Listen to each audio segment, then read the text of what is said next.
Back to our breaking news, a letter from the Justice Department which says it was sent at Robert Mueller's request, reminding him not to go beyond the boundaries of his public report when he testifies on Wednesday. Former special counsel is going to have to navigate claims of executive privilege versus those of congressional oversight.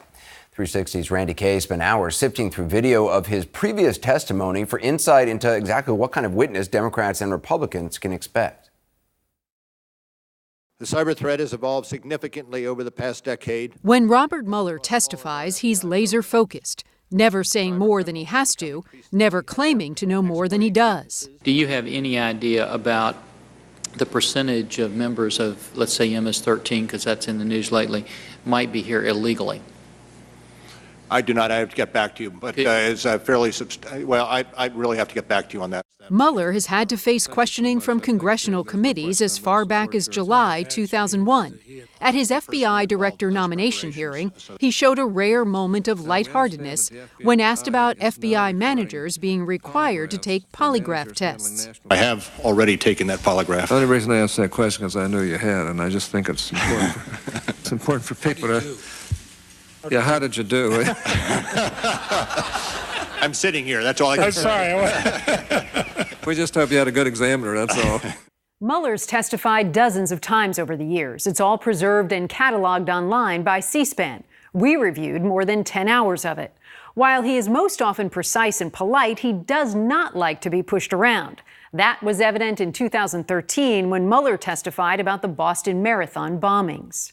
Why did no one go to the mosque and say, who are these guys? They may attend here. Why was that not done since such a thorough job was done? Nor does he like to be interrupted. Your facts are not altogether well. All right, point out specifically. May I finish my point out specifically. Sir, if you're going to call me a liar, you need to point out specifically where any facts are wrong.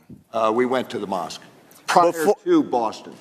Prior to Boston. Prior to Boston happening, we were in that mosque talking to the imam several months beforehand as part of our outreach efforts. Were you aware that those mosques were started by Al-Moody? I've answered the question, sir. Even when things get heated, though, he never raises his voice.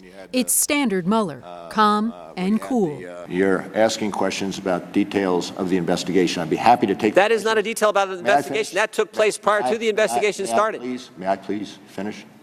You're asking detailed questions about the investigation. I'd be happy to get back to you and answer those questions that I can. In 2007, Mueller was pressed about a conversation he'd had with former Attorney General John Ashcroft. The topic? A controversial wiretapping program run by the National Security Agency. Mueller, as always, stood his ground, protecting private conversations. I'm asking you to tell us what the conversation was. I don't think there's a privilege. And I don't want a conversation. I want what's in your psyche. Did you consider it yourself? That's not a conversation. That's a state of mind. Well, to the extent that I follow through on the state of mind, then it is a conversation. I would resist getting into that conversation. Despite his rigidness, Mueller has also shown humility, like during this 2013 exchange about surveillance and smartphones, where he admitted he hadn't prepared properly for the questioning. It's terribly disappointing to come to this point, talk about something that is in the headlines of every newscast. I gave the questions in advance. And they noted that I would be asked on that, I might add.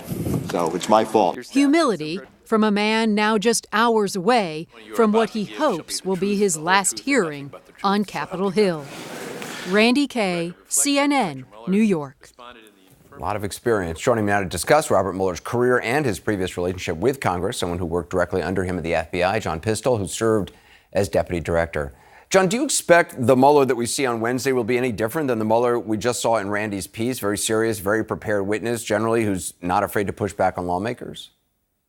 No, I think that's right, Anderson. I think that the piece that Randy teed up will be an example. Those are examples of what he will be testifying like, where he'll be factual, he'll be responsive to the questions, perhaps succinct in those responses, and some may even find that to be terse in terms of short to the point responses. But I think he will try to also refer back to the written report as much as possible, so he doesn't elaborate on that with his opinion or recommendations or things that beyond the scope of the report. Do you see him actually ending up kind of reading from the report itself? I could see him doing that if if members ask him questions that are directly answered in the report, I could see him saying, well, I've addressed that. The special counsel's team has addressed that in the report.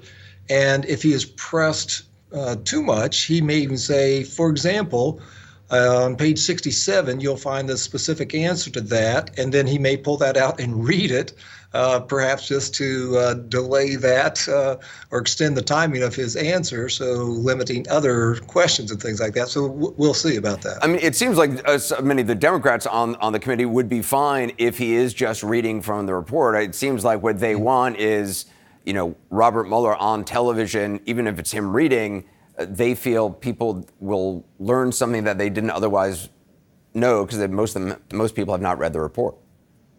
Well, that's right. I think I saw something over the weekend said that of those surveyed, perhaps only 2 to 3% of people have actually read the entire report, which is understandable. I mean, it is somewhat dense in places, and if you don't have a legal background or an investigative background, I can see how people could get bogged down.